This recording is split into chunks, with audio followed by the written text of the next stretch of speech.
السلام علیکم. آج ہماری ویڈیو کا ٹاپک ہے خاموش نیکی جو دنیا نہیں دیکھتی مگر اللہ دیکھتا ہے. کیا آپ نے کبھی سوچا ہے دنیا میں کتنی ایسی نیکیاں ہوتی ہیں جو کسی کو نظر نہیں آتی لیکن آسمانوں پر وہ درج ہو جاتی ہیں. کبھی کسی نے ایک یتیم بچے کے سر پر ہاتھ رکھا مگر کسی کی نظر نہیں پڑی. کبھی کسی نے ٹوٹے ہوئے انسان کو سہارا دیا, اس کی چپکے سے مدد کی بغیر نام ظاہر کیے. یہ وہ نیکیاں ہیں جو دنیا کے ریکارڈ پر نہیں مگر اللہ کے ریکارڈ میں ہمیشہ کے لیے محفوظ ہو جاتی ہیں. یاد رکھو, دنیا کی تعریف وقتی ہے مگر اللہ کی رضا ہمیشہ کے لیے ہے.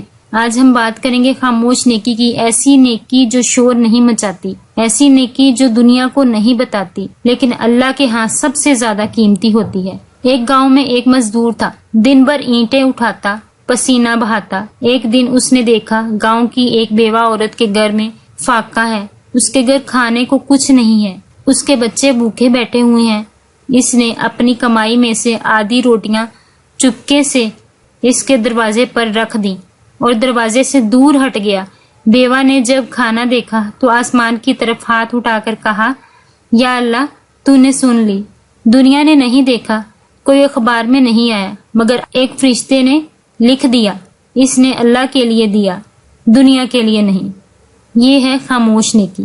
دنیا کے لیے کیا ہوا کام ختم ہو جاتا ہے لیکن اللہ کے لیے کیا ہوا کام کبھی ضائع نہیں ہوتا. اگر تم چاہتے ہو کہ تمہاری زندگی میں برکت ہو, مشکلیں آسان ہوں, دل کو سکون ملے تو ایک عادت بنا لو. نیکی کرو لیکن دنیا کو مت بتاؤ. کبھی کبھی تمہارا ایک چھوٹا سا کام کسی کی زندگی بدل دیتا ہے اور تمہیں خبر بھی نہیں ہوتی.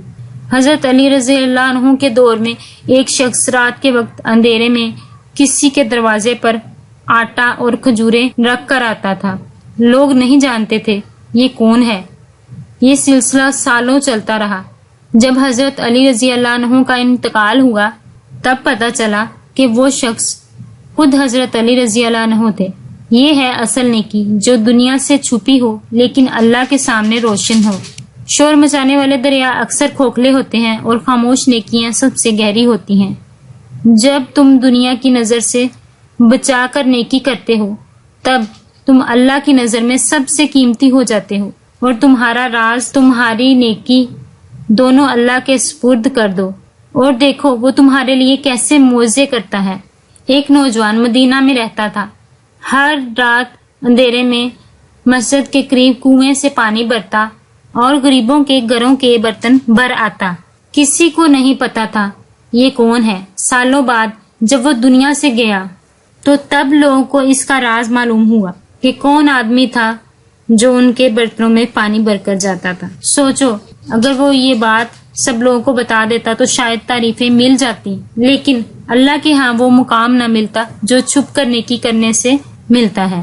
ہمیں چاہیے کہ ہم بھی زیادہ سے زیادہ نیکیاں کریں. ہر دن کم از کم ایک ایسی نیکی کریں جو صرف ہم اور ہمارے رب کے درمیان ہو اور کوئی دوسرا اس کے متعلق نہ جانتا ہو. ہر دن کم از کم ایک ایسی نیکی کرو جو صرف تم اور تمہارا رب جانتے ہوں. کسی کی فیس ادا کر دو, کسی کی دوائی کا خرچ اٹھا لو, کسی کو دعا دے دو بغیر بتائے بغیر دکھائے, کوئی اچھی بات بول کے کسی کا دل خوش کر دو. یہ نیکیاں تمہارے راستے میں روشنی بچھا دیں گی. دنیا تالیاں بجا کر بھول جاتی ہے لیکن اللہ تمہاری نیکی کو ہمیشہ یاد رکھتا ہے. وہ دن آئے گا جب تمہارے چھپے ہوئے اعمال سب کے سامنے تمہارے تاج بنیں گے اور تب تمہارا دل کہے گا کاش میں نے ہر نیکی خاموشی سے کی ہوتی. تو آؤ آج سے شور نہیں سکون کے ساتھ نیکی کریں کیونکہ خاموش نیکی اللہ کو سب سے زیادہ پسند ہے. دنیا میں کتنی نیکیاں ایسی ہوتی ہیں جو کسی کو نظر نہیں آتی, کوئی تصویر نہیں بنتی, کوئی سوشل میڈیا پوسٹ نہیں ہوتا لیکن آسمانوں پر ان کا چرچا ہوتا ہے. کبھی کسی نے یتیم کے سر پر ہاتھ رکھا, کبھی کسی نے بیمار کو دوائی خریدی, کبھی کسی نے غریب کے بچے کی فیس ادا کر دی. یہ سب اس طرح کیا کہ دنیا کو خبر نہ ہوئی. یاد رکھو دنیا کی تعریف وقتی ہے مگر اللہ کی رضا ہمیشہ کے لیے ہے. خاموش نیکی ایسی نیکی جو شور نہیں مچاتی, ایسی نیکی جو دنیا کو نہیں بتاتی لیکن اللہ کے ہاں سب سے زیادہ قیمتی ہوتی ہے. ایک عورت اپنے بچے کو دودھ پلا رہی تھی. رات کے وقت خلیفہ عمر گشت پر نکلے. انہوں نے سنا کہ عورت اپنی بیٹی سے کہہ رہی ہے کہ دودھ میں پانی ملا دو تاکہ زیادہ ہو جائے۔ بیٹی نے جواب دیا، اماں امیر المومنین نے منع کیا ہے۔ ماں نے کہا، یہ رات ہے، عمر کہاں دیکھ رہے ہوں گے؟ بیٹی نے کہا، اماں عمر نہیں دیکھ رہے لیکن اللہ دیکھ رہا ہے۔ یہ ایمان، یہی اصل نیکی کی بنیاد ہے۔ اگر آپ کو یہ ویڈیو اچھی لگی ہو تو چینل کو سبسکرائب ضرور کریں، لائک کریں اور شیئر کریں۔ اللہ آپ کا حامی و ناصر ہو اور آپ پر اپنی رحمتیں اور برکتیں نازل فرمائے۔ آمین۔